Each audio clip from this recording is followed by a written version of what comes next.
access to germline editing in human cells. Firstly, this is the ultimate form of preventative medicine. Germline editing is the only intervention that can wipe out a terrible single gene disease like Huntington's from a family lineage forever. This isn't therapy for just a single person, it's a cure for future generations. To deny this power is to condemn countless future lives to suffering. Secondly, if both the parents are homozygous for like a dominant disease, then every single embryo will carry that condition. Only germline editing can provide these families with a healthy, biologically related child. Denying them this is it's a violation of reproductive justice. Third is that the argument the opposition will come up with is that the therapy will inevitably lead to enhancement. This is a regulatory failure, not a scientific flaw. I mean, for example, we can't just ban cars because some people speed. We regulate the speed limit. We can and we must set a clear line. We were going to do germline editing only for severe life-limiting monogenic diseases. To ban the therapeutic good just to avoid enhancement is to like let fear win over healing. Now, let me scratch everything I said. There's a fatal flaw in the proposition. Let's be real, germline technology will prohibitively be expensive and it will be accessible only to the global elite. By allowing it, we will create a sort of genetic aristocracy. Like when genetic advantages are purchased and passed down, I mean, social and economic inequality will be coded into human biology. This is the ultimate injustice. I mean, even with all the regulations, the pressure is global and economic. If one country or if one clinic allows editing for disease resistance, it sets a competitive precedence. I mean, society will not ask if my child is healthy, but is my child enhanced or optimized? By sanctioning, by allowing creation of better genomes, we are implicitly like devaluing the unedited or natural people, like violating the fundamental principle that all human life, regardless of its genes, has equal intrinsic worth. I mean, science isn't perfect. We face two massive, irreversible risks. Firstly, it's that off target effects, meaning that germline edits can happen somewhere else in the genome, and mosaicism, which means that where only some cells are edited, which can actually make the disease worse or create new unpredictable disorders. When a mistake is passed down, it's biologically immortalized. We cannot consent our grandchildren, we cannot condemn our future generations to this. We lack decades of data required to guarantee safety. To risk the human gene pool itself is too high to justify. Thank you.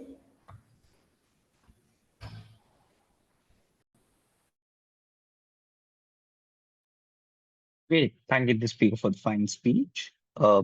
I'd request Pratulya to go ahead next and start speech. Yeah, give me a second, please. I'm also getting a timer on. I'm in a mall right now, so there might be some background noise. 1 minute.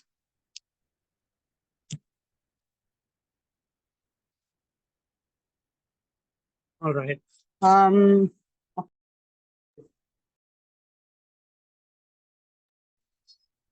Yeah, am I visible? Yes, you this.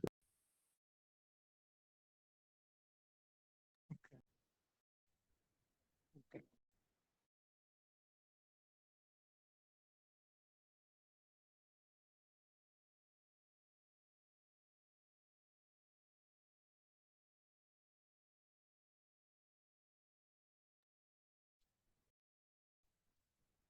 Am I audible? Yes, you're visible and audible. Ladies and gentlemen, by germline editing, we mean changing the DNA inside human reproductive cells, sperm, eggs, or embryos before a baby is. These changes are heritable, which means they can be passed on to children and to their children too. This is different from somatic editing, which changes the DNA in normal body cells like skin, liver, or lung cells. Those changes only affect one person and die with that person. Right now, there's a moratorium, a global pause on germline editing. in humans because the world is still unsure whether it's morally right or safe to do. Today, I'll speak first for the motion and then against it. Let's begin with why we should allow germline editing. First, the moral argument of compassion. If we can stop suffering, we have a duty to do so. Every year, thousands of babies are born with painful, life threatening diseases caused by defective genes, like cystic fibrosis, which damages the lungs and digestive system of a child, or muscular dystrophy, which weakens their muscles and how their bones are.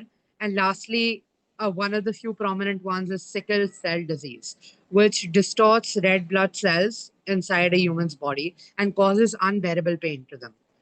If a tool like CRISPR, a gene editing technology that cuts and replaces faulty DNA, can prevent this before birth, then using it is not playing God, is doing what any decent society should do: protect life from unnecessary suffering. Second, progress has always frightened people at first.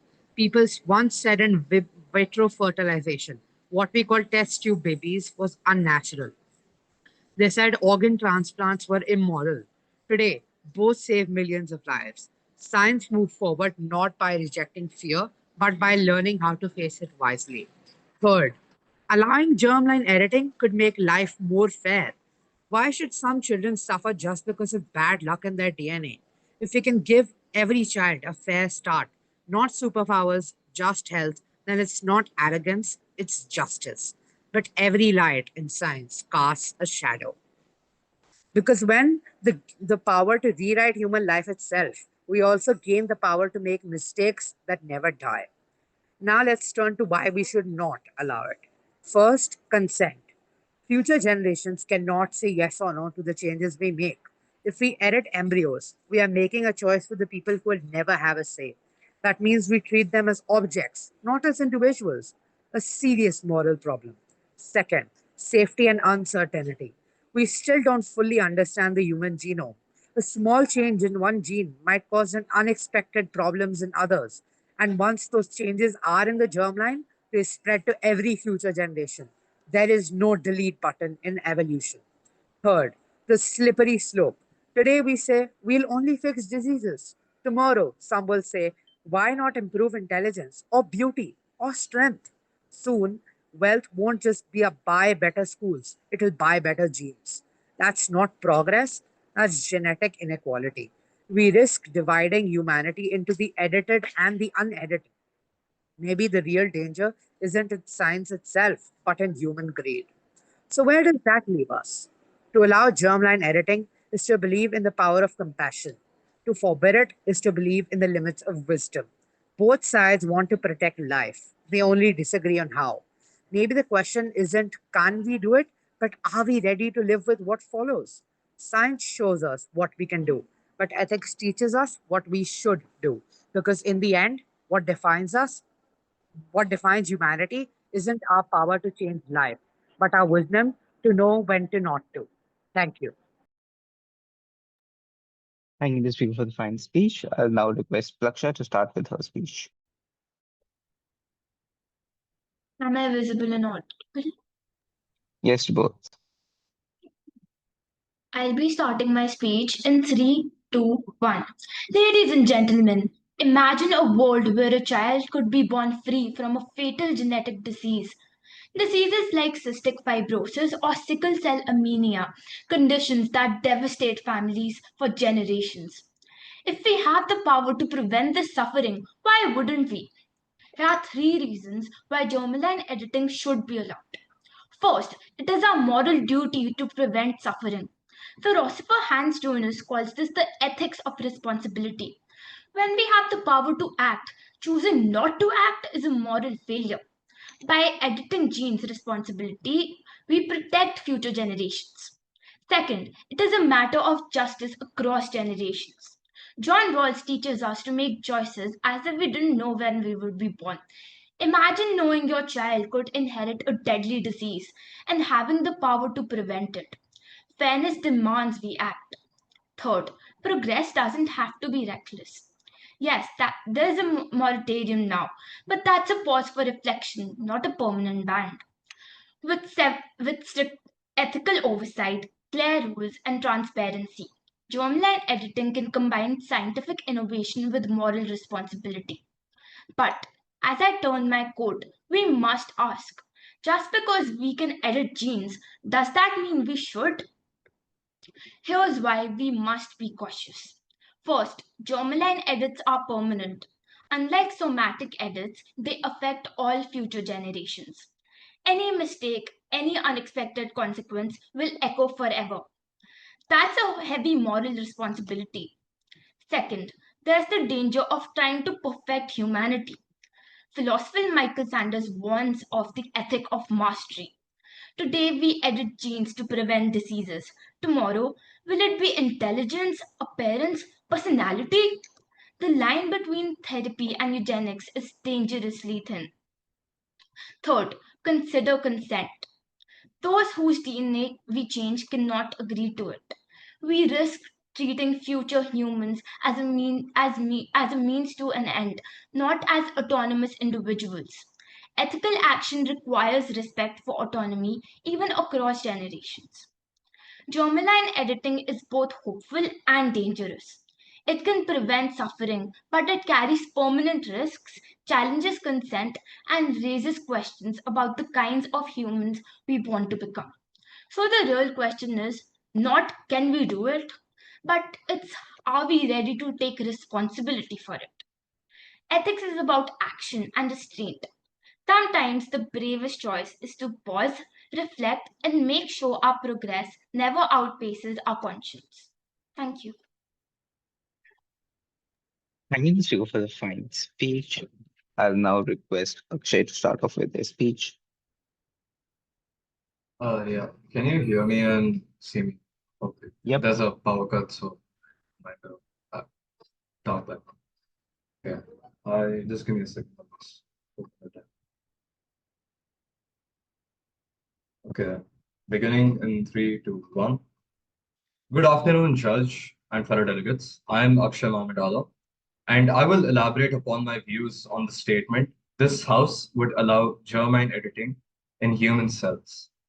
Firstly, for the motion, the first point I would like to present is moral duty to prevent suffering. The essence of morality is compassion. If science grants us the ability to end inherited pain, to save generations from genetic misery, then refusing to use it itself is immoral. To deny this power is to allow suffering we could prevent. To let disease triumph over duty. The second point I'd like to present is human progress and conscious evolution. Progress has always been the hallmark of humanity. Fire, vaccines, organ transplants, AI. Each step once seemed dangerous. Each step challenged nature's order. Germline editing is simply the next step. The evolution of evolution itself. Nature is not sacred because it is perfect. It is sacred because we understand and can improve it. To guide our genetic future with reason and empathy is not arrogance, it is responsibility. Science as redemption, not corruption, is the third point I'd like to present. Unit 731, which was an experimental unit which was in Japan, Manchuria, World War II. It was researching chemical and medical warfare. It symbolized the dark side of human curiosity, where science served cruelty. But to ban germline editing out of fear would let the darkness win. By using modern ethics, transparency, and regulation, we can redeem science, proving that knowledge can serve compassion, not barbarity. Just as post war medical ethics grew from these atrocities, germline editing can mark a new modern era science guided by conscience. Now, on the topic of Unit 731, I will be presenting my points against the motion. Unit 731 also reminds us of a darker truth that the moment science loses its conscience, it becomes barbarity. Those researchers too believed that they were serving the greater good. They rationalized horror in the language of progress. If we allow germline editing, who ensures that tomorrow, scientists do not cross that line again? Once the sanctity of life is seen as negotiable, ethics erode quietly. and history begins to echo. Knowledge without morality is not advancement, it is annihilation with better tools. The second point I'd like to present is the slippery slope to eugenics and inequality. Eugenics, put in layman's term, is curing heritable diseases. Today, it begins with curing diseases. Tomorrow, it could mean designing intelligence, beauty, or obedience. This is the very logic that once fueled eugenics, deciding what traits deserve to exist. Germline editing could create a genetic divide between engineered and the ordinary. What starts as compassion could end as control. Philosopher Michael Sandel warns that such hyper-agency erodes our appreciation of life as a gift. It makes us forget that each life is unique, replacing it with marketplace of perfection. When we choose who deserves to be born, we begin to lose sight of why life deserves to exist. The third and final point I'd like to present is loss of human essence and moral humility. To alter the germline is to assume the role of creation itself.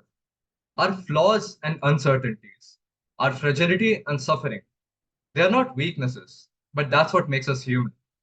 In striving to perfect life, we may strip it of its meaning. Moral humility lies in recognizing that some powers must be guided, not by ability, but by restraint. Science can heal the body, but it cannot yet measure the worth of a soul. With this, I'd like to conclude by saying that perhaps the question is not that can we edit the germline, but should we? And if so, how? Because progress without morality is peril, and morality without progress is paralysis. The challenge before us is not to reject science, but to ensure it never again forgets its soul. Thank you. Thank you to speak with the fine speech. I'll now request Emmanuel to go ahead and start with their speech.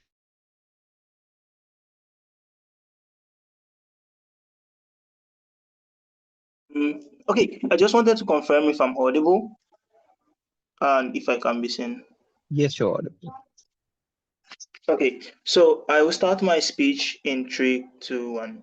I think science and technological development in today's world is under a lot of scrutiny by agencies, by even the eyes of the public. And this has led to strict regulations and things like Overwatch on how science has progressed. But this has not stopped science progressing at the end of the day. I think this is the most important thing, especially when we compare ourselves to side opposition, because they want to stop it. The reason why we think germline editing should be allowed is one, we think the fact that we are born in a world where individuals do not necessarily choose which sort of genetic complications they are born with, right?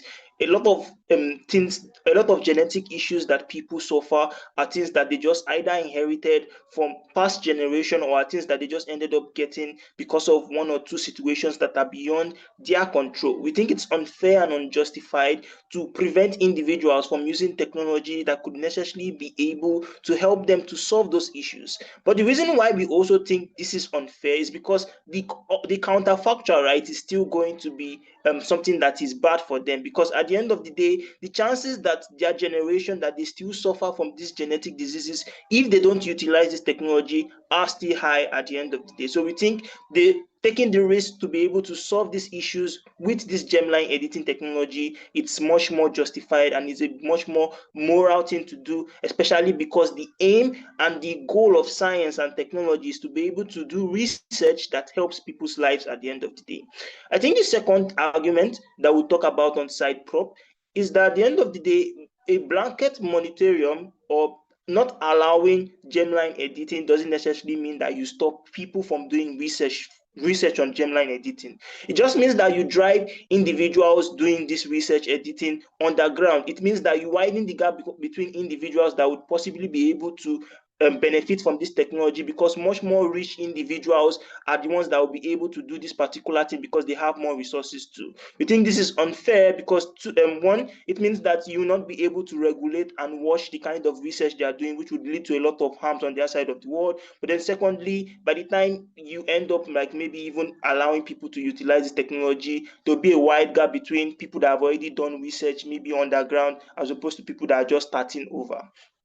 on-site opposition, I think the concept of a blank monetarium is basically for humans to be able to, is basically to prevent humans from suffering from things that they don't necessarily have the capacity to handle. Because at the end of the day, even if we like the benefits of germline editing, the fact is that one, the effects of germline editing is permanent. But then secondly, a lot of research is still being done on germline editing, right? It's not something that is foolproof yet, which means that at the end of the day, we have no idea about the kind of side effects that it could cause. It could end up leading to a much more resistant strain of bad diseases that could necessarily wipe out the planet at the end of the day. We think that the side effects that germline editing could possibly pose to the human race is something that is what concern and what preventing that technology from expanding. We think that at the end of the day, even if on our side of the world, right, the risk of individuals still suffering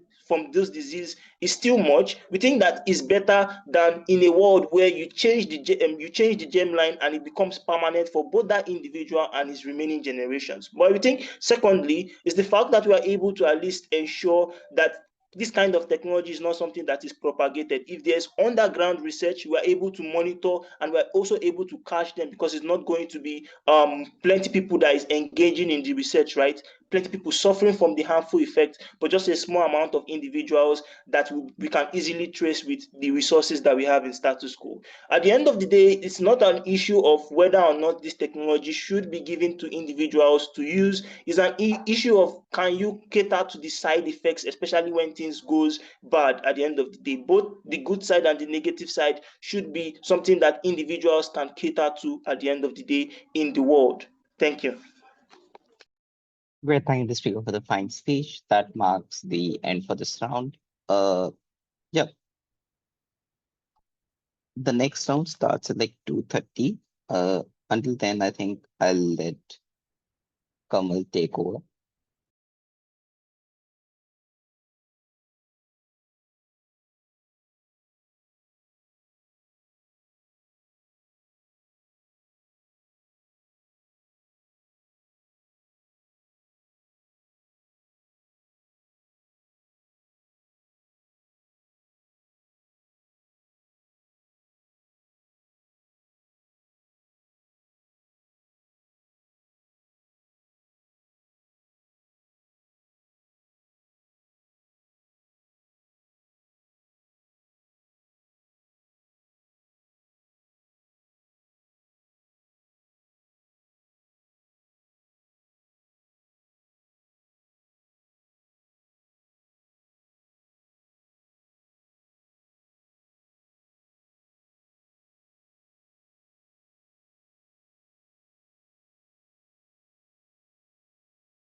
Yeah, okay, so we have a break till 2:30.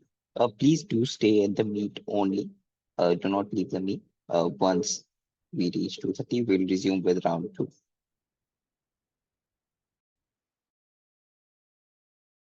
Are heavily based on how and how fine you are, etc. We think that because of this particular situation and because this sort of things affect people in these societies to a large degree, we think it's government responsibility, especially since due to social contract, they have to cater to the needs of their citizens to be able to provide them the ability to access this particular need, especially if they do want to change their appearance. We think that one, beauty is not something that is evenly distributed. Some people are more beautiful than the others, but we think that cosmetic surgery allows individuals to be able to access this particular value or beauty at the end of the day. We think, secondly, is that it's going to be kind of unjustified, especially when when government has sort of allowed a situation where individuals prioritize things like appearance, etc., for them not to provide the ability for their citizens to get this sort of benefit at the end of the day. Because it's going to mean that a lot of citizens will suffer, because things like the appearance, etc., would also affect the esteem and mental health of these particular people. They're just going to get much more miserable, and they're not going to be able to contribute to society. And government depends on individuals being able to contribute fruitfully to society at the end of the day. I think the second thing is that subsidizing will just allow everyone to be able to access the services better. So it means things like things like underground procedures that may necessarily kill individuals or lead significant side effects to individuals would be highly regulated and would not have like that much free reign, especially on side government world. For side opposition, I think the issue is the kind of narrative that government is setting to people or sending out to its citizens. We think that in a world where government heavily subsidize this particular kind of thing, you just give people you just like confirm that people beauty, right, or appearance is something that you necessarily value at the end of the day, which means that you make it much more harder for individuals that do not necessarily have this beauty card but have other skills to be able to progress in society, because now everybody is able to do it because of the subsidy. So the question now doesn't become, oh, you cannot do it because of it's costly. It becomes, oh, government have made things easier for you, right? You have skills, but why aren't you able to do things like change your appearance to be able to match your skills or match the standards that society has sort of conformed to, etc. We think that it sort of shifts the narrative from individuals prioritizing hard-earned skills, prioritizing like moral capacity, etc., to just things like beauty at the end of the day. But I think the second thing is that it removes it sort of like leads to a sort of vanity concept, especially because beauty is something that is inherent in individuals. I think the way an individual sees you, or the way an individual sees a person as beautiful, differs from individual to individual, but then you sort of make people to conform to a specific beauty standard, which just make things unfair to society, because not everybody is built that way. Yeah, proud to debate. Great, thanks for the fun speech. I would like to call upon Akshay to start with the speech. All right, just give me a moment. I'll start typing. Do you see me? Yeah. Can you see me all right? Okay. Starting in 3, 2, 1. Okay. Ladies and gentlemen, humanity has always wrestled with the tension between nature and culture, appearance and essence. In some societies today, physical appearance is not merely a personal choice. It determines opportunities, acceptance, and even social survival. Consider, for instance, the widespread pressure in certain urban centers in South Korea, where high school graduation photos and job interviews often create unspoken expectations for cosmetic enhancement. The question arises, if government intervenes in education, healthcare, or housing to ensure equality, should they also not consider the inequality imposed by socially mandated beauty standards? As Socrates reminds us, the unexamined life is not worth living. Perhaps it is also not worth asking, is a life constrained by appearance truly free? My points further motion moral duty to reduce social suffering. If inability to conform to beauty standards lead to discrimination or social exclusion, governments have a moral responsibility to intervene. Peter Singer writes, if we can prevent something bad from happening without sacrificing anything of comparable moral importance, we ought to do it. In areas where appearance dictates social opportunity, subsidizing surgery is not vanity, it is justice. For an example, a young professional in Seoul reportedly lost multiple job opportunities despite strong qualifications because of her average facial features. Access to affordable cosmetic surgery could level that playing field. Second point I'd like to bring forward is human progress and the ethics of enhancement. Throughout history, humanity has used knowledge to improve the condition of life, from vaccination to prosthetics. Why should the body, when constrained by social norms, remain untouched? Aristotle reminds us that ethics is about flourishing.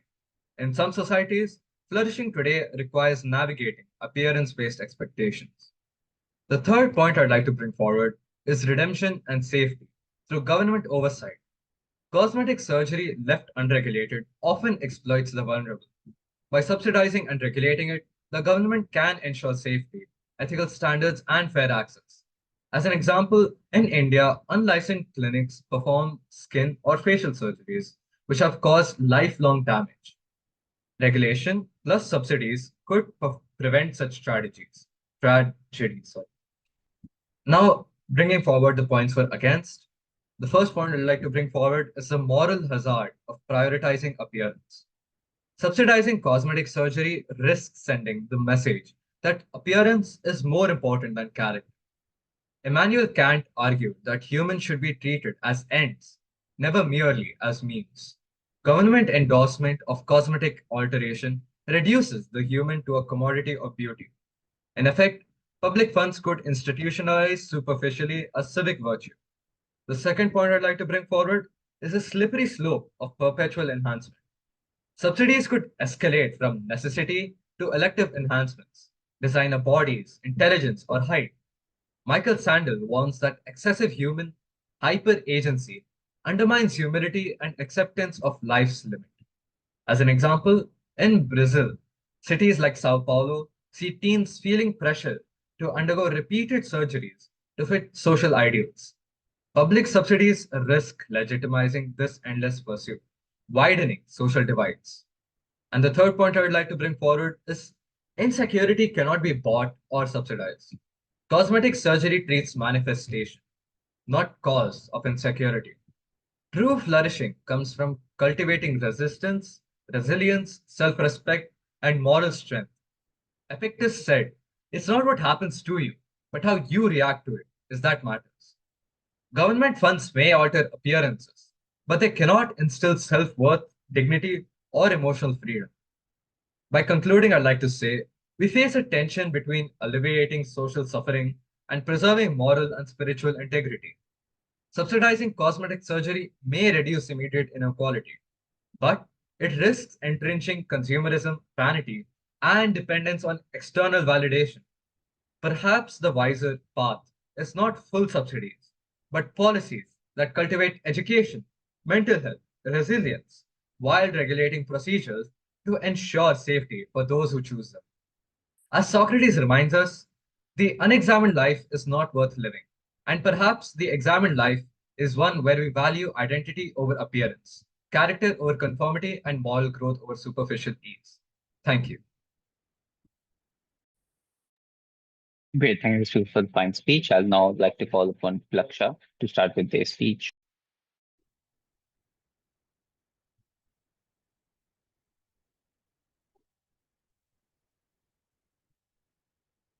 Am I visible and audible? Yes to both. I'll be starting my speech in 3, 2, 1. Ladies and gentlemen, cosmetic surgery is often dismissed as superficial, but let's think deeper. In some societies, these procedures are not just about vanity. They are about social mobility, mental health, and dignity. Here are 3 reasons why governments should heavily subsidize cosmetic surgery in areas where it is highly popular. Firstly, mental health and psychological well being. Studies show that appearance related stress can lead to depression, anxiety, and social withdrawal. By subsidizing cosmetic surgery, the government helps individuals align their psychological appearance physical with their self identity. This is not about vanity, it is about psychological care, much like subsidizing therapy or medication. Secondly, ethical consistency and health beyond biology. If governments already spend on interventions that improve quality of life, like wheelchair, hearing aids, or mental health support, why exclude procedures that improve social and emotional health? Ethically, it is consistent to subsidize treatments that alleviate suffering, whether it is physical, mental, or social. Thirdly, promoting equality and opportunity. In places where beauty standards influence employment, marriage, and social respect, those who cannot afford cosmetic surgery face systematic disadvantage. Subsidies would reduce inequality, allowing people to compete on more equal terms and preventing economic or social marginalization due to appearance. In short, cosmetic surgery in this context is more than aesthetics. It is a matter of health, dignity, and fairness. But this is where the moral complexity begins. Should governments really fund enhancement at the risk of reinforcing social pressures? Here are three reasons to oppose heavy government subsidies for cosmetic surgery. Firstly, reinforcing social pressure and conformity. Subsidizing cosmetic surgery in popular areas risks normalizing appearance based comforting. It tells citizens that the natural features are inadequate. Philosophically, governments should protect diversity and encourage self acceptance rather than promote uniform beauty ideals. Secondly, misallocation of public resources. Resources are limited. Subsidizing elective cosmetic procedures could divert funds from urgent public health priorities like vaccination, maternal care, or mental health infrastructure. Ethically, public money should maximize collective well being, not enhance individual appearance. Thirdly, the ethics of self modification. Cosmetic surgery is elective and fundamentally about personal choice. By subsidizing it, the state becomes complicit, and in shaping social norms and values, potentially encouraging people to alter themselves for societal approval. Government should avoid pressurizing conformity under the guise of support. In effect, heavy subsidies risk amplifying social pressures, misusing public funds, and undermining authentic self expression. So, where does this leave us? Subsidizing cosmetic surgery could alleviate suffering, promote opportunity, and recognize mental and social health as real concerns. Yet it could also normalize conformity, misallocate resources, and comprise the authenticity of personal choice. The ethical heart of this motion is about balance between helping those in need and avoiding the promotion of societal pressures that distort human dignity. Perhaps the wiser approach is not blanket subsidies, but careful, context specific support, ensuring freedom, well being, and fairness coexist. Thank you. Great, thank you, Sue, for the fine speech. I'd now like to, yep, I'd now like to call upon Pratulya to start with the speech.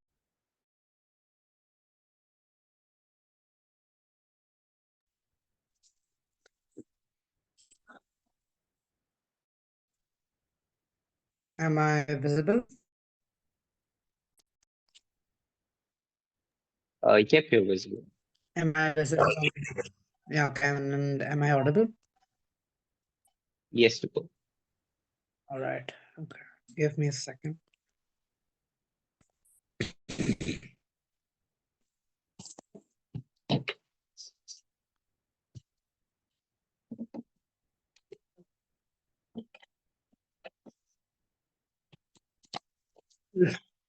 Ladies and gentlemen, cosmetic surgery, we mean medical procedures that change how someone looks. Usually to feel more confident or attractive. Things like liposuction, nose reshaping, or facelifts. By subsidized, we mean that government pays part of the cost using public money to make it cheaper for people. In some countries like South Korea or Brazil, cosmetic surgery has almost become a cultural norm. The question today is, if so many people already want it, should the government help them afford it? I'll first argue for the motion and then against it. Let's start why government should subsidize cosmetic surgery. First, because mental health is part of health, for many people, body image causes serious anxiety and depression. If someone feels trapped in a body they dislike and surgery could help them live confidently, it becomes a medical, not just cosmetic issue. Governments already fund therapy for the mind. Why not surgery that heals self esteem? Second, It's about fairness and equality. Right now, only the rich can afford cosmetic procedures, while the poor face the same social pressures but no access. If the government subsidizes it, it ensures equality and that beauty or the confidence that you look good. The factor which is there, it boosts morale of people, and that beauty doesn't depend on your bank balance because everybody is able to afford it because it becomes a lot more centralized due to the fact that government is paying partially for whatever procedure is needed to make you look better. Third, there's an economic argument as well. In places where these surgeries are already popular, the cosmetic industry is massive. Subsidies could create jobs, boost tourism, and make safer regulated clinics instead of illegal black market ones. So it's not just personal, it's a lot more around public benefit. But even good ideas can have dangerous sides. Because sometimes when we start funding desires, we forget to question them. Now let's look at why the government should not subsidize cosmetic surgery. First, the purpose of public money is to meet needs, not wants. People are still dying from preventable diseases, and we want to use tax money on nose jobs? That's not compassion. That's misplaced priority. Second, subsidizing cosmetic surgery could make social pressure worse. If it becomes cheaper and easier, people will feel even more to fix their face or fix their bodies to match trends.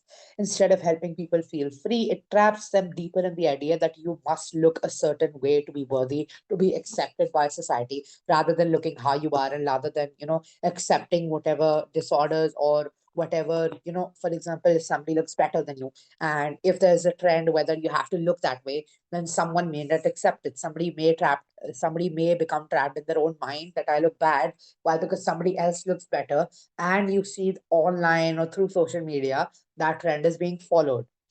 Third, there's the moral and cultural cost as well. By funding beauty surgeries, the government sends a message that physical appearance matters more than acceptance or character. It makes beauty a public value instead of personal choice, and that can quietly destroy confidence and not build it. Maybe what people really need isn't a surgeon's knife, but a society that accepts them as they are. So, where does that leave us? To subsidize cosmetic surgery is to promise confidence through change. To reject it is to promise dignity through acceptance. Both claim to help people, one through transformation, the other through self boost. Maybe the real question isn't should we fund cosmetic surgery, but why do so many feel they need it in the first place? A society that heals only faces will never heal its soul. And that way, it will never heal acceptance and will only heal physical appearance.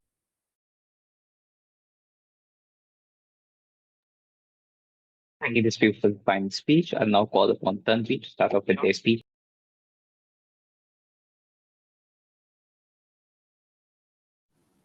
Am I visible? Yep. Inaudible, okay. I'll be starting my speech in 3, 2, 1. They say beauty lies in the eye of the beholder. But what happens when everyone's eyes start seeing the same thing? When an entire society begins to change a single version of perfect, suddenly beauty stops being a feeling and becomes a price tag. Good morning, everyone. I'm Tanvi, and today I'll be exploring both sides of this motion. Should governments heavily subsidize cosmetic surgery in places where it's already booming? Beneath the motion lies a question about fairness, autonomy, and social responsibility. Let's start by starting with a proposition. In areas where cosmetic surgery is extremely popular, say South Korea, it's not just vanity anymore, it's social currency. People are often expected to look a certain way to get jobs, opportunities, and even respect.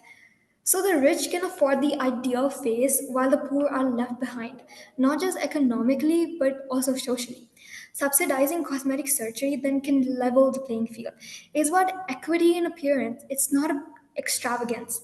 If we subsidize education because knowledge gives access, then why not subsidize beauty when appearance is access? Secondly, cosmetic surgery has become part of the healthcare for many. It's not only about changing noses or jawlines, it's also about treating severe insecurities, body dysmorphia, or trauma scars. The health benefits can be huge. By subsidizing these procedures, government could recognize that psychological well-being is just as real as physical health. And third, from a profit angle, this isn't entirely irrational.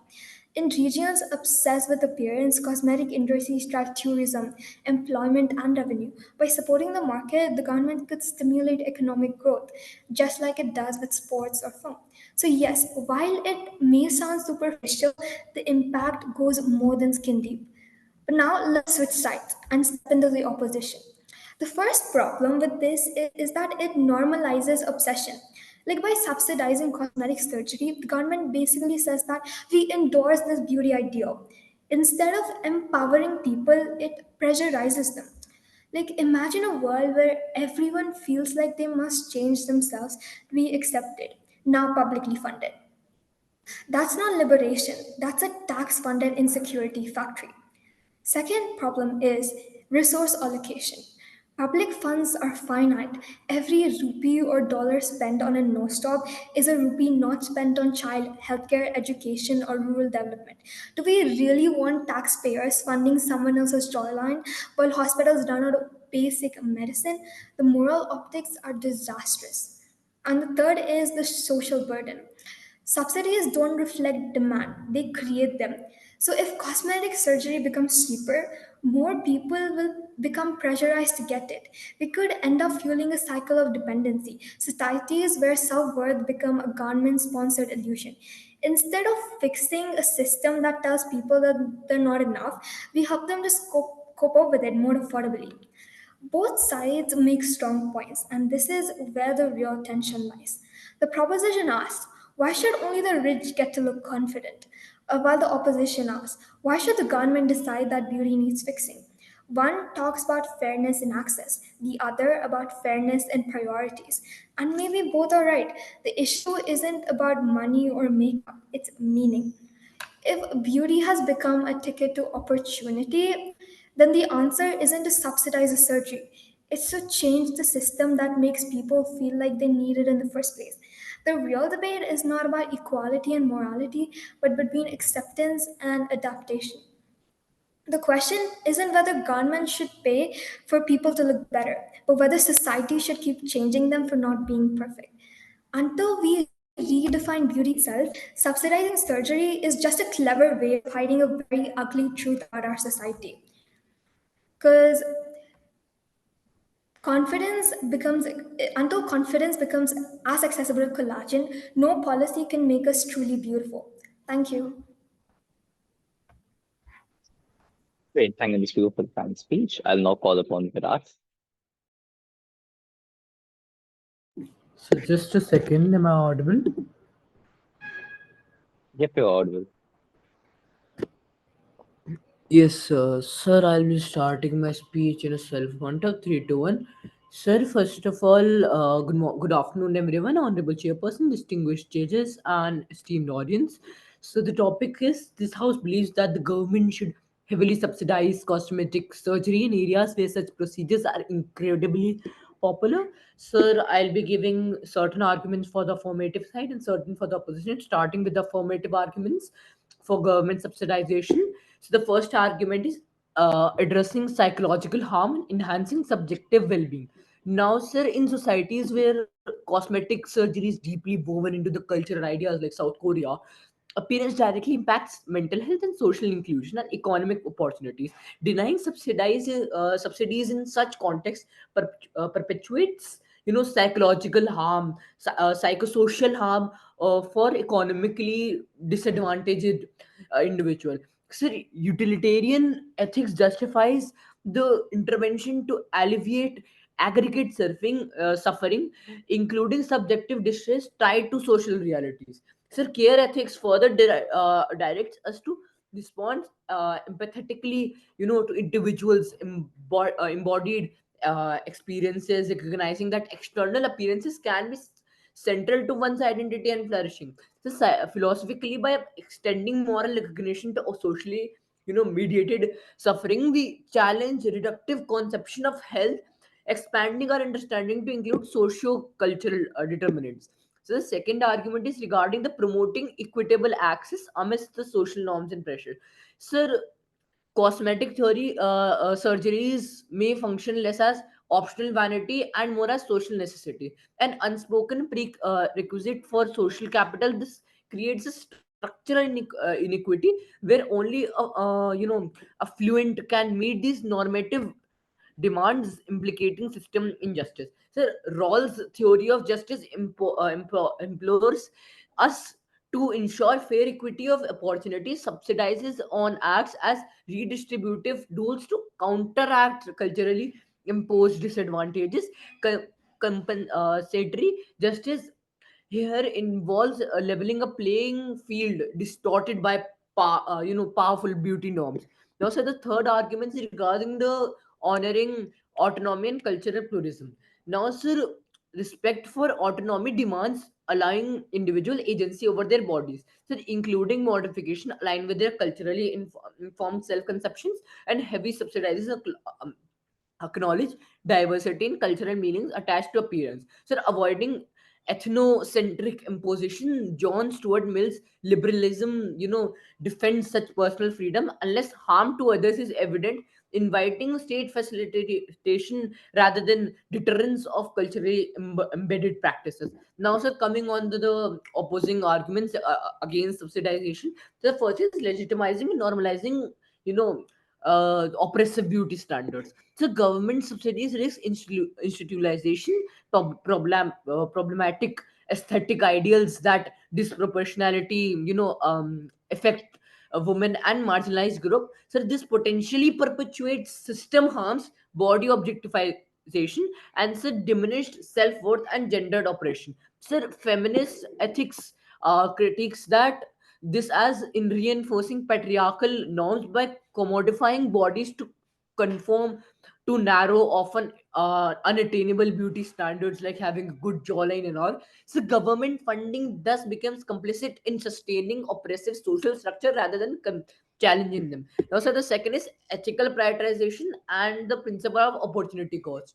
Now, so public healthcare resources remain finite, and utilitarian calculus compels their directing toward life saving.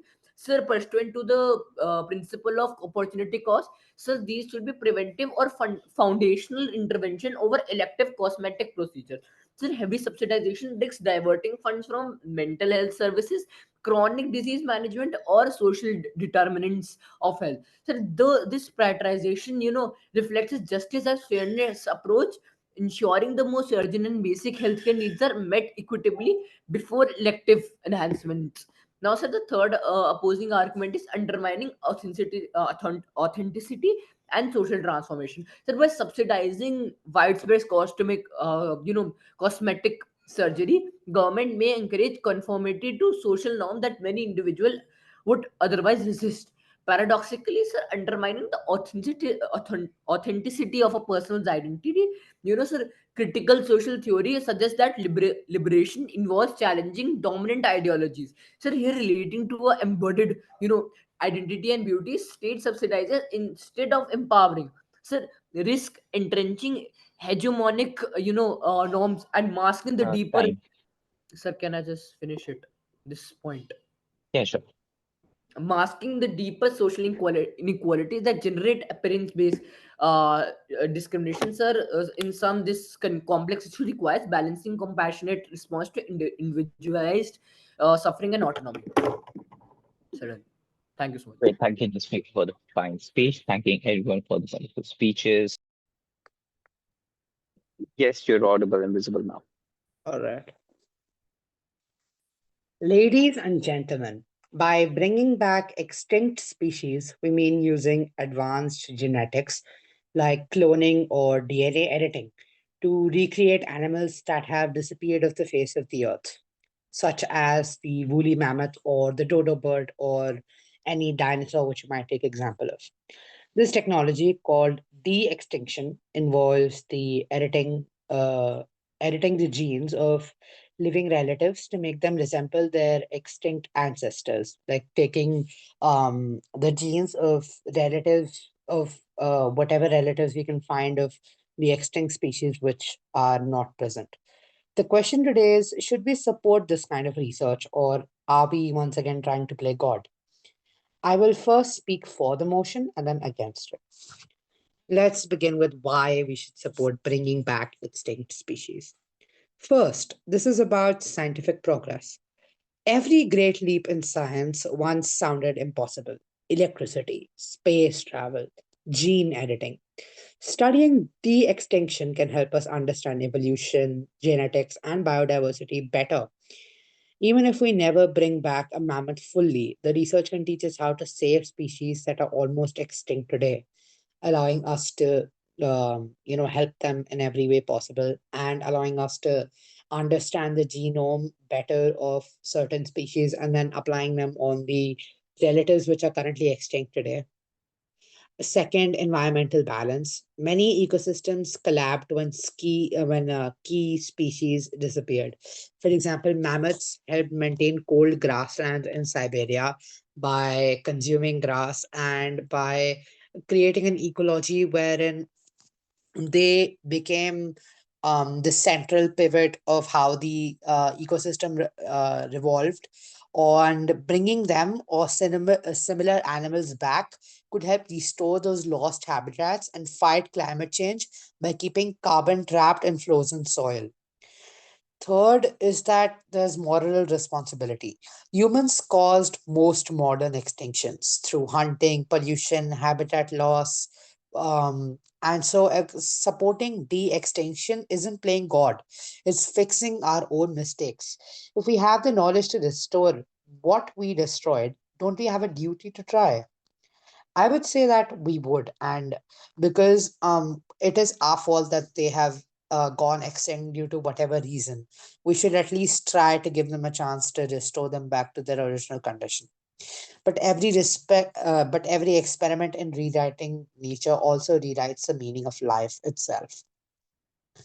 Because when we bring back what nature has already taken away, we must ask: are we reviving life or recreating ghosts? Now, let's look at why we should not bring back extinct species. First, ecological danger. Ecosystems today are very different than whatever they were established in the past.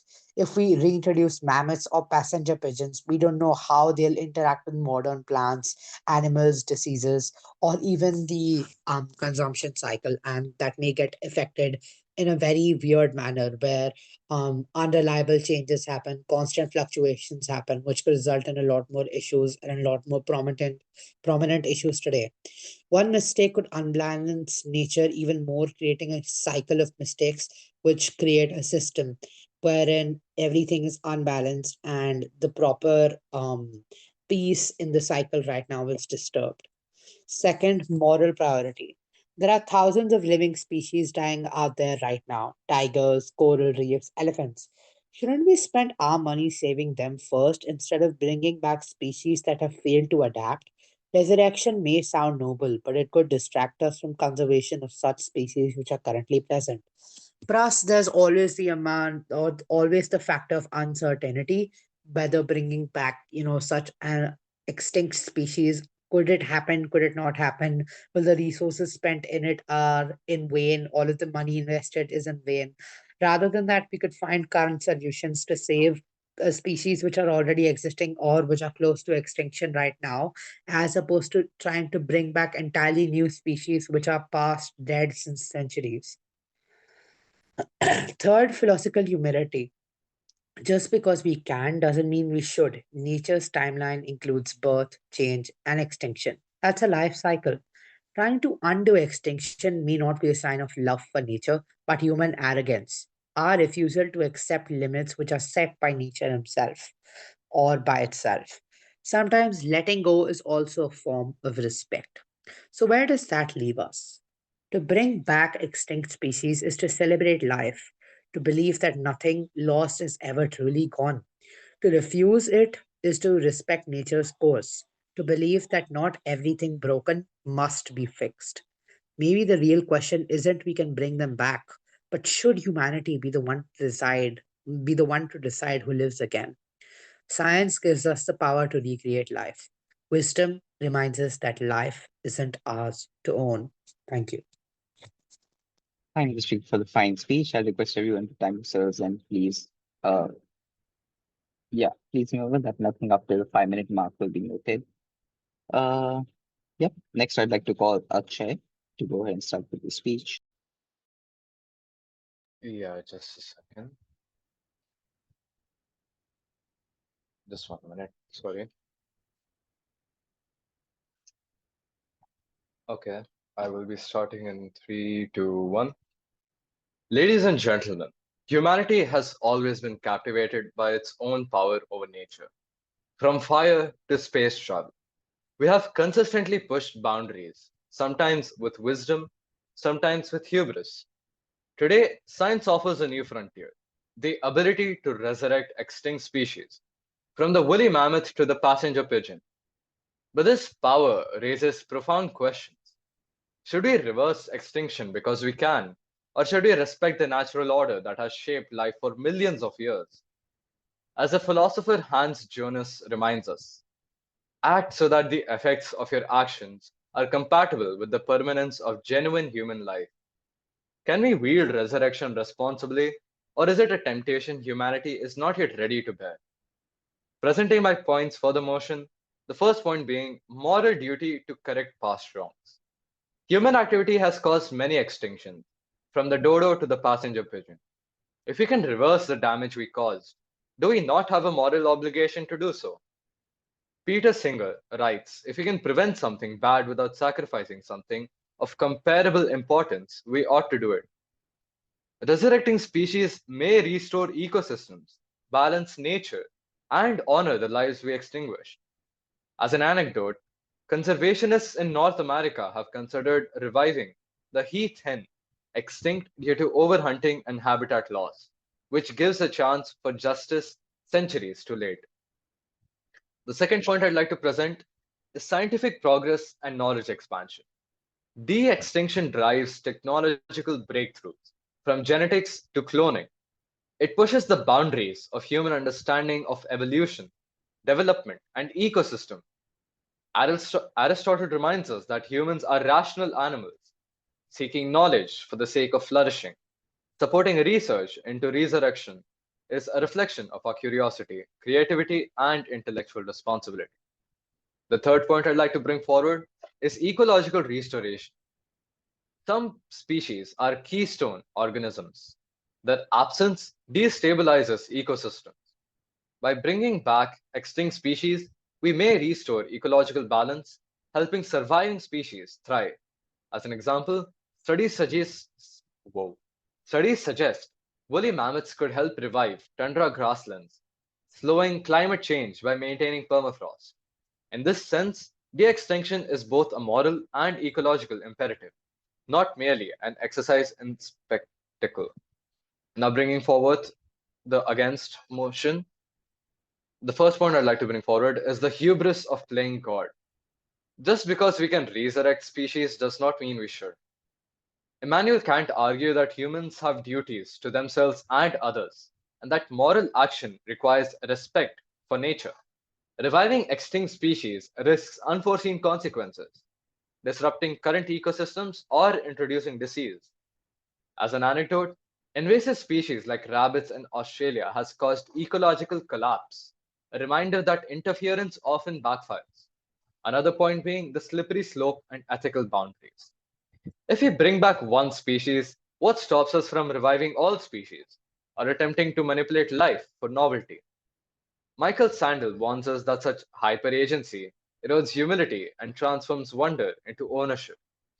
De-extinction risks turning living organisms into experiments rather than respecting them as autonomous beings. The third point being resource allocation and moral priority. De-extinction is expensive and resource intensive. Should we invest billions in resurrecting extinct species when thousands of living species face imminent extinction due to habitat loss, pollution, and climate change. Aristotle reminds us that true virtue lies in practical wisdom, choosing actions that produce the greatest good. Funding resurrection may satisfy curiosity, but it may neglect the pressing ethical responsibility to protect life that still exists. By concluding, I'd like to say we face a choice between moral restitution and ecological wonder versus prudence and humility. De extinction offers the chance to correct our mistakes, restore ecosystems, and expand human knowledge. Yet, it also risks unforeseen consequences, hubris, and neglect of species in peril. Perhaps the true question is not whether we can resurrect the dead, but whether we act responsibility with the power we already wield. With that, I'd like to conclude. Thank you. And this beautiful fine speech, I'd next like to respond. Yep, I'd next like to call upon Tanvi to go ahead and start the speech.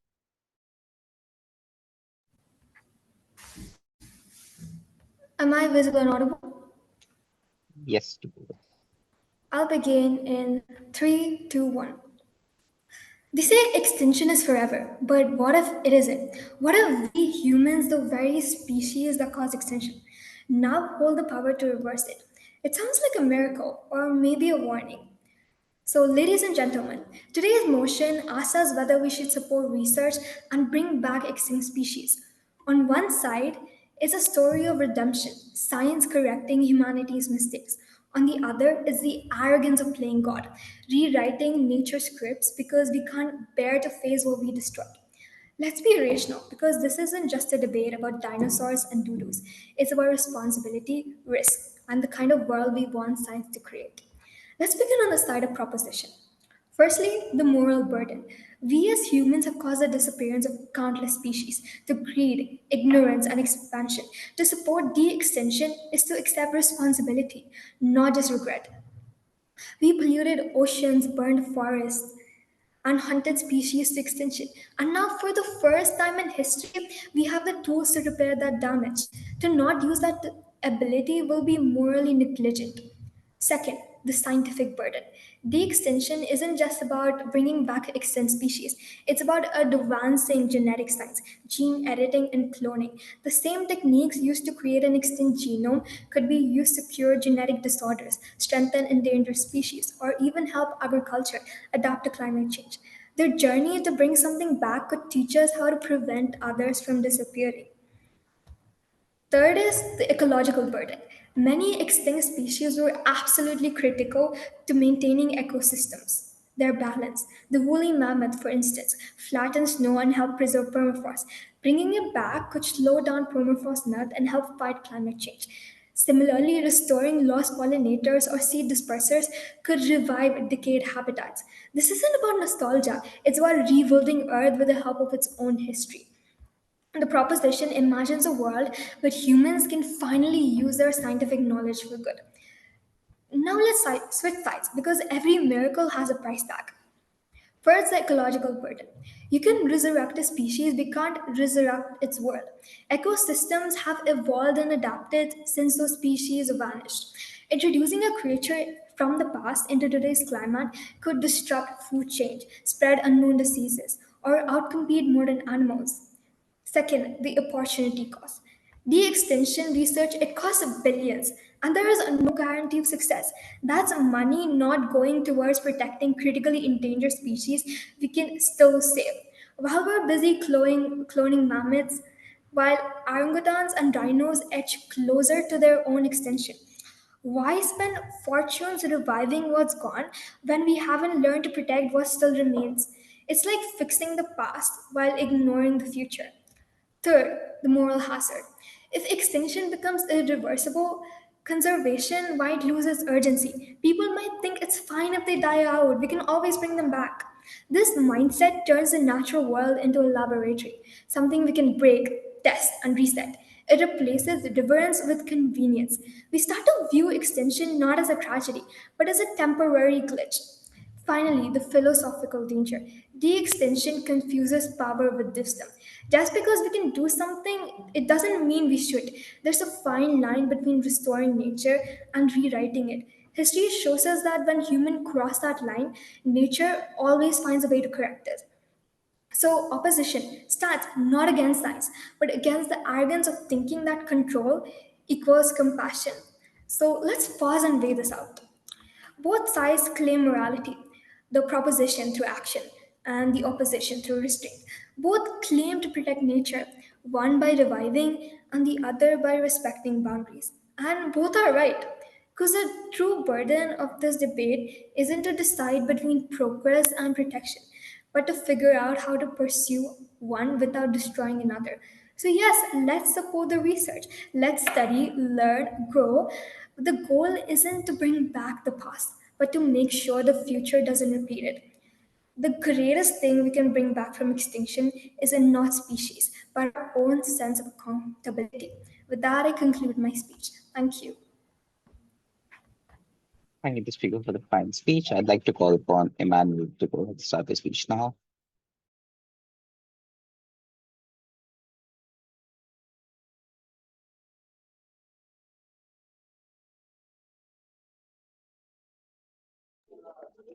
I just want to confirm if I'm audible and can I be seen?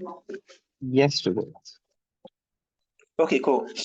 Sorry for the background noise. I think you're praying around where I'm staying. Okay.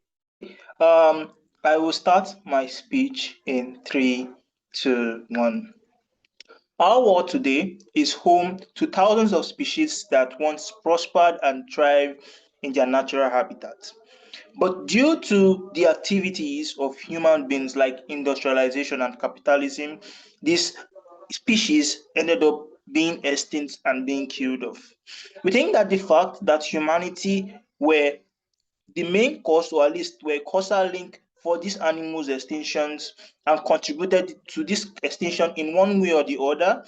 Now that they do have the ability and the technology to right that wrong, that they should try as much as possible to support it and should try as much as possible to bring back those extinct species. We think that one is the moral concept or the moral responsibility that they are able to fulfill, because by doing and supporting this research, they accept that they have done something wrong.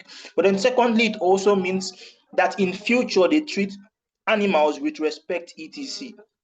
I think the second reason why this is beneficial is because it incentivizes human beings to respect the habitat of animals, because they know that at the end of the day, they know that at the end of the day, the kind of research etc that is being done to bring animals back from extinction is expensive. But then secondly, those animals do not necessarily stay in status quo, like in they won't stay in seclusion, right? They need to have the perfect habitat for them to thrive. So it means they would also have to spend money and resources building the habitat. So it means they know that the present species or present animals that do things like prioritize their habitat etc, they know how important those habitats are to animals, and they know how costly it would be to sort of recreate those habitats for them, so they won't necessarily do things like destroy those habitats going forward in future. I think the last thing is, especially because the research is expensive, it also disincentivizes human beings to do things like continue explorative research or explorative activities that destroy future animals' habitat, because they know that they would have to spend a whole lot more money and resources trying to revive that animal at the end of the day if the animals that they are destroying their habitat end up going extinct. So because they know how much money they would have to spend, it's very likely that they want to spend those money on other important things, maybe in other places of their business, so they won't go and do those activities at the end of the day. On the other side, on side opposition, I think the issue with reviving life is that it has a side effect on ecosystems, because I think that present ecosystems have been able to develop and adapt to sort of cater to the kind of animals or current species of animals that exist in status quo. What happens when you bring back those particular extinct species is that they either have to fight with the current ones for survival, and you end up worsening situations for either both of them, because it's either they both compete and one of the species die off, or then you lead to the extinction of another species, because one particular species will be thriving more than the other because they have to fight for scarce resources that initially was able to cater to one particular species well enough, but then the introduction of the second species would cause that conflict at the end of the day. I think the second thing is that if we buy the case from side government that people will be disincentivized to spend more, we can also say that on our side of the world, you give capitalists much more reason to continue their explorative activities because some capitalists have enough money to waste on research on things like the extinction at the end of the day. So you just further incentivize them to destroy habitats because they know, I have money to revive these guys at the end of the day. So I'll just rather do the thing that will earn me more money and spend less money reviving them, etc. I think at the end of the day, even though I agree that both sides do have some right or wrong, personally, I wouldn't want us to revive those extinct animals because honestly, I think they dodged the bullet. It's going to be sad if we allow them to have what level of freedom they have and bring them back into captivity because that's basically what it's going to look like if we revive those extinct animals at the end of the day. Yeah, proud to debate. Planning to speak for the fine speech. Now I'd like to call upon Virat to go ahead and deliver the speech. Sir, am I audible? Yes, you're audible. Sir, it'll just take me a few seconds to turn on my camera. I'm just fixing my bandwidth. No worries. Yes, sir. Sir, am I visible? Yep, you're busy. Yes, sir. So starting my speech in a self count of 3 to 1. So the topic being this house would support research and bring back extinct species. Now, sir, I'll give four arguments for the affirmative side and four arguments for the opposition side. Starting with my affirmative arguments for de-extinction. So the first argument, restorative justice and reparative ethics. Now, so human action have caused the extinction of countless species, as we have discussed, either directly through hunting and habitat destruction or indirectly by climate change. From a restorative justice viewpoint, we bear moral responsibility to compensate for these harms where possible.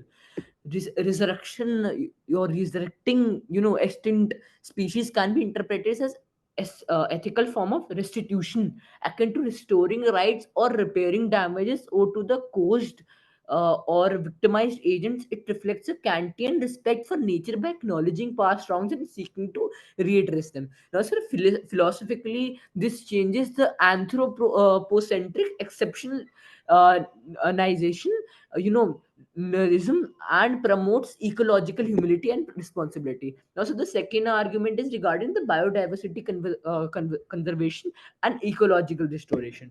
So, de-extinction offers a novel tool to reintroduce lost ecological function, potentially restoring the resilience and complexities of the current ecosystems diminished by the extinction. Sir, utilitarian ethics, as I have talked in my previous speeches, supports intervention that improve ecological health and long-term stability, benefiting countless organisms, including human. So this aligns with the Leopold's land ethic, sir, which expands moral concern to ecosystem as wholes. Now, sir, restoring species can thus reconnect fractured ecological networks. So, promoting, species independent, and mitigate biodiversity loss, arguably a global moral imperative. So the third argument is regarding the scientific curiosity and human flourishing. So from a virtue ethics perspective, the pursuit of knowledge and mastery over nature can be a form of human flourishing, celebrating creativity and intellectual curiosity. If coupled with humility and ethical caution, the extinction research embodies responsible stewardship, harnessing technological ingenuity, to enrich the biosphere and the human understanding. Now, so coming on to the opposing arguments, again, the extinction is the epistemic limits and the risk of hubris. Now, sir, the extinction symbolizes a modern Promethean hubris, overestimating human control and understanding a complex ecological systems. Now, sir, philosophically, sir, this occurs at the Hedger's critique of technology as inframing, reducing nature to a resource to be manipulated. Our incomplete knowledge of ecosystem means resurrected species could cause unforced seen consequences destabilizing extent biomes. Now, sir, various reckless interference that violates non-maleficence and disregards the intrinsic value of natural processes. So, the second argument is regarding the animal welfare concerns. So, existent species cannot consent to resurrection, and individual engineered to or cloned may face suffering due to incomplete genetic fidelity. Now, sir, maladaptation or captivity, animal ethics and sentient right theory question the morality of bringing beings into existence with probable hardship or compromised welfare. Now, sir, raising dilemmas of justice towards human life. So the third is regarding the opportunity cost. So allocating resources to de-extinction may divert limited funding and policy attention from conserving extinct endangered species and habitat efforts with more immediate ecological benefit. Utilitarian and distributive justice theories emphasize prioritizing intervention that yield the greatest good for the most vulnerable now, rather than speculative future interest. So the fourth argument is regarding the conceptual of ontological challenges. So philosophically, resurrected species may not be ontologically continuous with their extinct predecessors, that they cannot be a novel engineered organism lacking the existential identity of the original species. That this challenges the concept of species persistence, identity and authenticity, raising question about what it means to bring back a species genuinely. So in conclusion, the ethics of de-extinction demand a delicate balance between resurrective justice and ecological prudence, scientific aspiration and epistemic humility, and innovation and ethical restraint. So thank you so much. Thanking you for the fine speech. Thanking everyone was for the wonderful speeches. Uh, yeah, I'll just go ahead and ask Kamal what to do next, and I'll do it.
Celebrate what is natural and condemn what is artificial, as though nature itself carries moral authority. But is nature inherently good? Smallpox is natural, pain is natural, aging and death are natural. Yet we have fought against them using medicine, science, and artifice. As philosopher Francis Bacon wrote, nature, to be commanded, must be obeyed. Humanity's progress is built not on submission to nature, but on understanding and transforming it. So the question stands, should natural truly mean better? Or has this norm blinded us to the moral value of the artificial, the human made, the consciously designed? For the motion, I'd like to bring forward the first point, the artificial as a triumph of moral agency. Bioethics begins with intent, not origin. What matters is not whether something is natural, but whether it reduces suffering and enhances human dignity. When we produce artificial organs, prosthetics, or genetically modified crops, we act with moral responsibility towards life's improvement. Kant reminds us that that morality lies in the will guided by reason, not in the blind obedience to nature.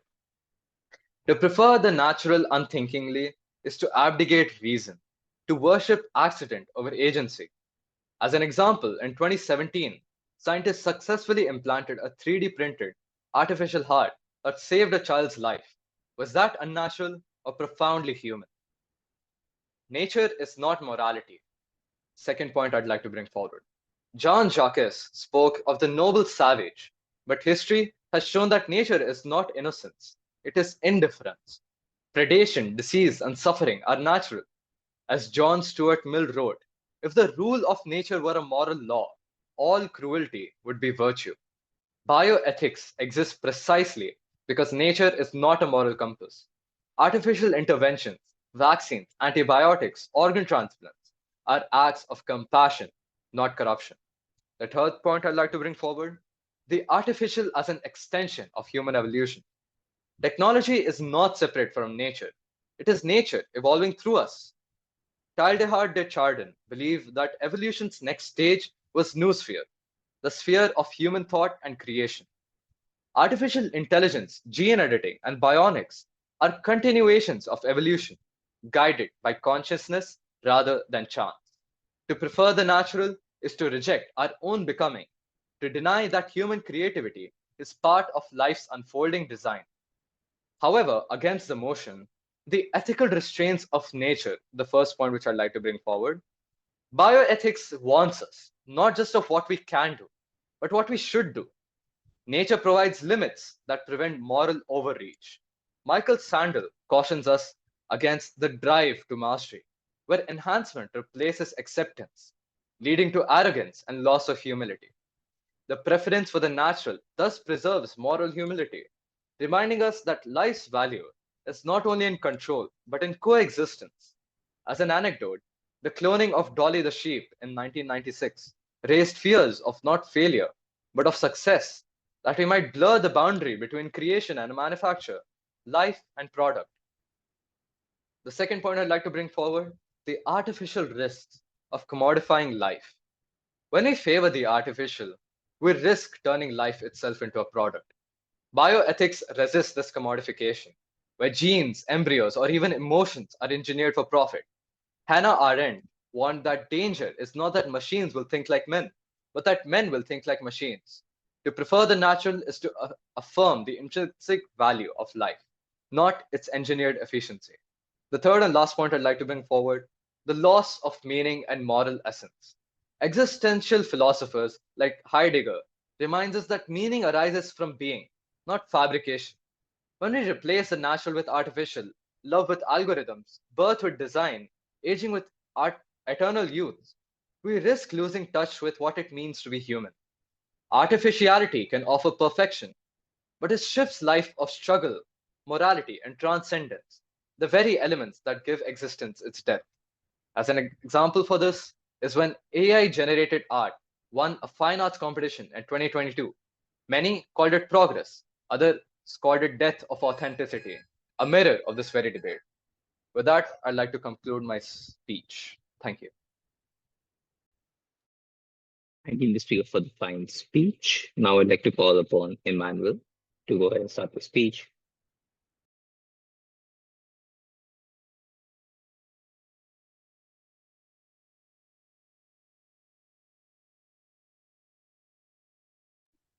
I just wanted to confirm if I'm audible and if I'm visible.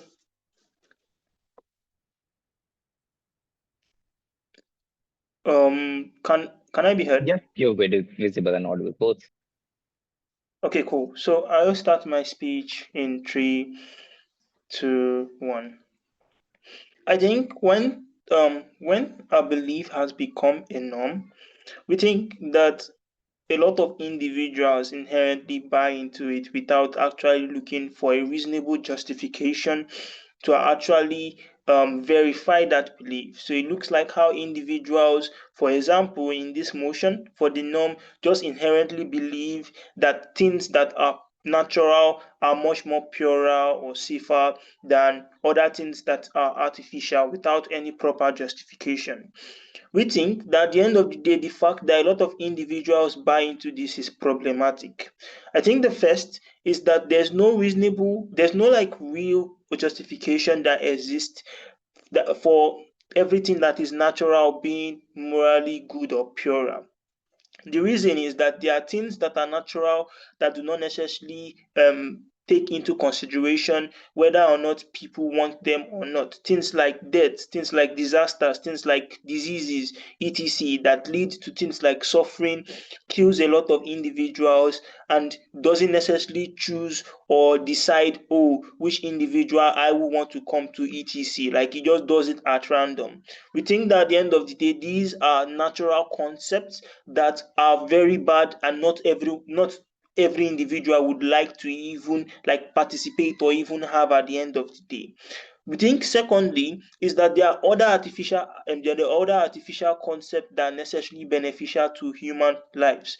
We think there are things like science and technology that has been able to help individuals today, things like medicine, things like law, that are artificial concepts being created by human beings, etc., that we benefit from, that enables us to have safe and good lives in status quo. At the end of the day, the reason why this particular concept or norm is problematic is that when individuals buy into it without any moral justification or understanding it, they end up living or missing out of all the good prospect or good advantages, etc., that a lot of the artificial things would necessarily give them. Things like getting drugs to be able to cure diseases, things like being able to live in a particular system that enables them to get a lot of advantages, but for both them and their offspring, right? They miss out on this sort of challenges, etc., because they do not believe in this. But we think that secondly is the fact that there are a lot of development and changes that are happening in status quo that necessarily being able to that human beings are able to sort of buy into because of the development of technology that are artificial. Things like being able to switch genders, things like being able to be an LGBTQ, etc., and all of that, right? Because individuals do not like this sort of things, or because they think they're artificial, they miss out on people or close relatives that choose to sort of engage or even accept this sort of things because they want to like get in touch with their identity, etc. It just causes a lot of conflict and all of that. On side opposition, we think the issue is especially when it comes to playing God, right? We think the issue is that why the norm is so important is because it incentivizes individuals to stay true to their authentic self, but then secondly, to ensure that they do not end up with the mindset or they do not slide into the concept of playing God, etc. Because once individuals start prioritizing and start liking things that are artificial, it means that they continue to go in that particular concept. They continue to do a lot of things that would put them in the creator role, which they necessarily weren't supposed to do so at the end of the day. So it just means that a lot of individuals end up doing things like playing God, doing things like creating a lot of life, which could lead to a lot of bad impacts in the long run. I think the second thing is that this norm ensures that we have reference from what is natural, because without that particular norm, and because a lot of artificial things are like created from the exploitation of the natural world, right? People do not necessarily even try as much as possible to ensure that there are proper mechanisms in place to ensure that the natural world isn't totally destroyed. We think that norm enables them or incentivizes people to cater to the natural world and take care of it properly. Without the norm, individuals will just do anything they like because artificial things can be gotten from natural resources and they will not take care of the natural world. But we think the norm incentivizes a large majority of people to cater to the natural world at the end of the day. I think at the end of the day, both sides are good.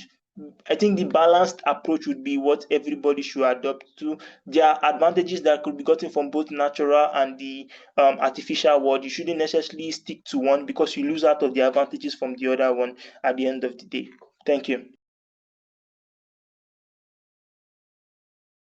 Great, thank you, Mr. for the fine speech. I'd now like to call upon Fletcher to go ahead and start with the speech. Am I visible and audible? Yes to both. I'll be starting in 3, 2, 1. Ladies and gentlemen, the idea that nature is inherently better than artificial is ethically flawed. Here's why we should oppose it. Firstly, ethical value depends on outcomes, not origins. Philosopher Derek Parfit emphasizes that moral decisions should focus on consequences. A synthetic medicine that cures diseases is morally valuable, even if it's artificial. The origin of an intervention doesn't determine its ethical worth, the result does. Secondly, artificial innovations can promote human flourishing. Aristotle, through his concept of eudaimonia, teaches that ethical living is about realizing human potential. Artificial tools, prosthetics, or technological innovations can enhance abilities and well being, helping humans flourish in ways that natural limitations might prevent. Thirdly, nature isn't automatically good. Many natural things are harmful: toxins, diseases, and natural disasters. Ethics require critical judgment, not blind preference for the natural. Artificial alternatives can harm and improve life. Opposition. While artificial interventions can be valuable, there are reasons to respect the preference for natural things. Firstly, the respect for the integrity of nature.